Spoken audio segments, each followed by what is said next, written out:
Welcome back to the Red Wings Report by Strings and Pucks. Today I want to talk about the Dylan Larkin line and what they're going to do this coming season for his left wing in particular. This was a position where there was a lot of just transitional movement last season. Berggren had a shot at it. In the past, Veleno even had a shot at it. Tarasenko got a quick look. And at the end of the year, Soderblom ended up skating on the wing with Larkin.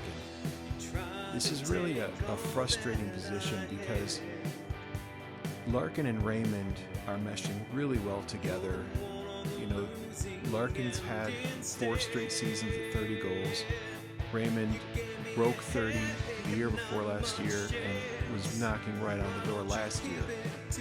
And they really just need someone who can consistently dish and get to the front of the net and dig out in the corners.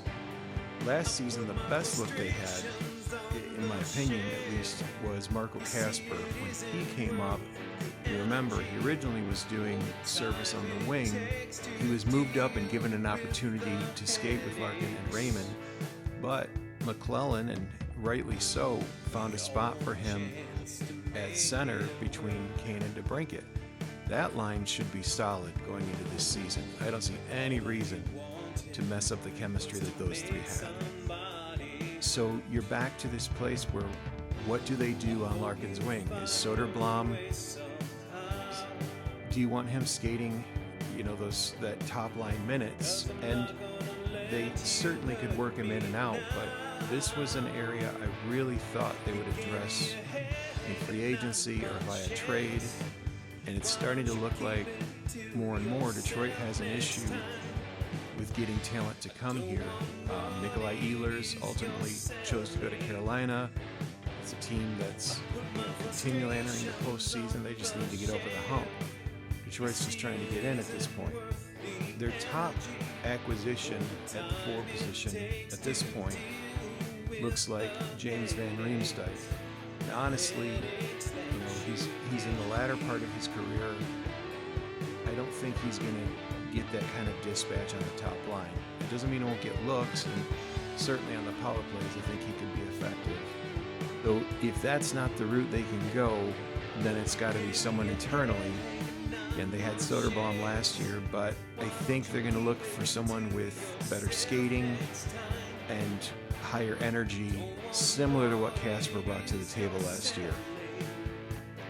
I just posted this on Hockey Hot Stove. I did a write-up on Nate Danielson. He seems to be the forward they talk the most about when you see interviews with Draper or Yzerman and they ask, okay, who's ready to come up next? Danielson's name seems to be one that, we're really looking at him. We're really excited about his game. Danielson has the ability to be an elite playmaker and may be an elite two-way centerman down the road. So it's not a stretch to think you could see him on that wing position.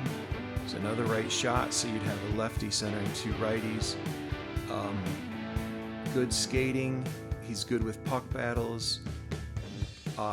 Last year, he scored 39 points in 71 games, 12 goals, 27 assists. So just there, it seems like they're incredibly eager to see him get up to the NHL, and that could be a place that they try him out in camp. So you could see Danielson on Larkin's left side. Lombardi's a name I'm surprised we don't hear more about. In 44 games last season, so Danielson skated 27 more games. Lombardi actually had more points than Danielson. He had 40 points in 44 games, near a point per game.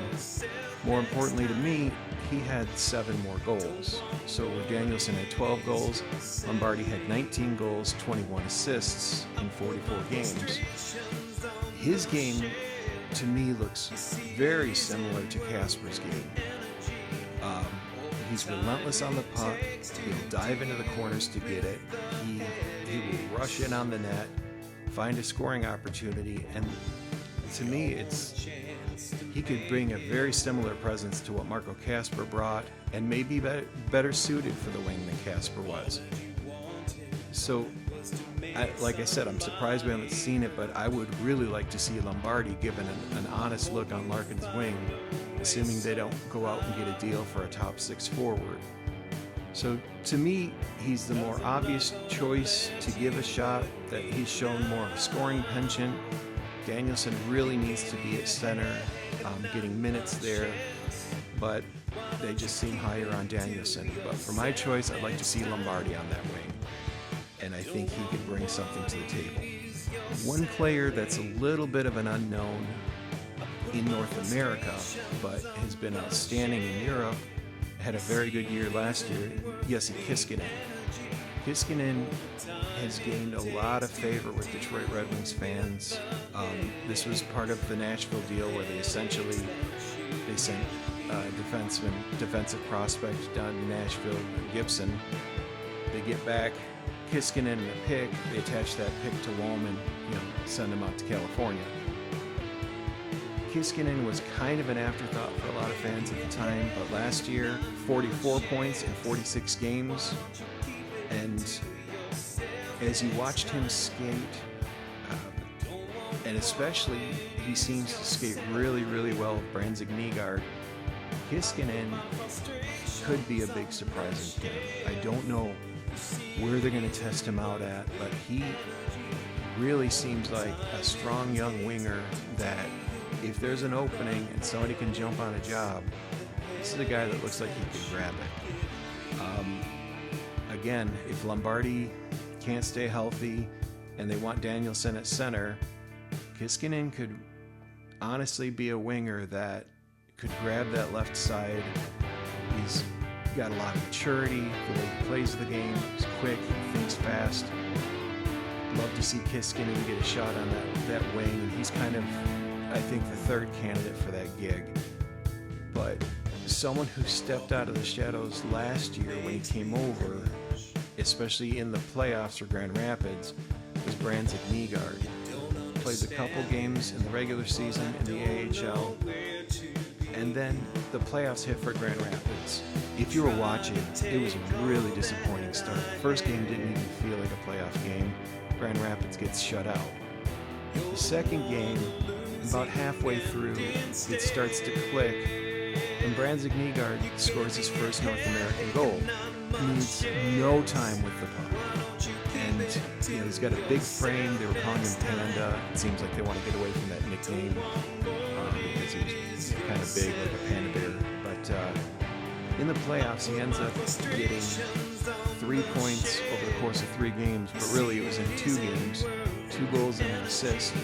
And on both goals, his release was so fast. Finds that quiet spot, gets to it, and then he started using his frame as Grand Rapids was ultimately shut out, but continued that trend going over to the Worlds. He can throw guys around, and if his scoring catches up with that, even though he's a young guy, this is a winger that we're really, really excited about.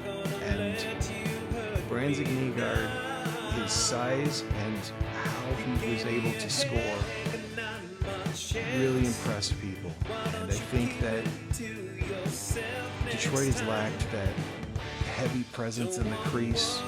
If you've seen how quickly he can just tap the puck in, this just seems to be built for that area right in front of the crease, and that's where I think he would get a shot. It could be the future in the top 6 for a winger who's in the net front, who's literally physically fighting battles, knocking people around. So the 4 guys I think are going to get a look internally, all younger guys for Larkin. Danielson, Lombardi, Kiskinen, and Brandsegg-Nygard. Unless Yzerman's able to swing a deal before the end of the summer, going into camp, this wing job shouldn't be that wide open. Not for your captain, not for what's supposed to be your top line, but it is, and it's something that they're going to have to find a way to fill. It's going to be a source of frustration. We all saw Larkin's reaction at the end of the season. He wanted to see more talent brought in. especially at the trade deadline, they weren't able to do that. This is an area they need to address. They haven't done it so far. Van Riemsdyk, to me, power play, yeah, but in the course of a regular game, am I dispatching him on the top line as far as minutes? That's not where I'm going to put him. So let me know your thoughts in the comments. Who do you think is primed to grab that wing spot? Is there a Lombardi in Grand Rapids in the sense of someone they call up and he plays well enough and hard enough that they can't send him back? And do you agree with my picks? Do you think it'll be a Danielson or a Lombardi? Is Kissinen going to break out and spend very little time in Grand Rapids? Or is Brandsegg-Nygard going to break out? Same thing. Let me know in the comments. Thanks for stopping by, and I'll talk to you soon.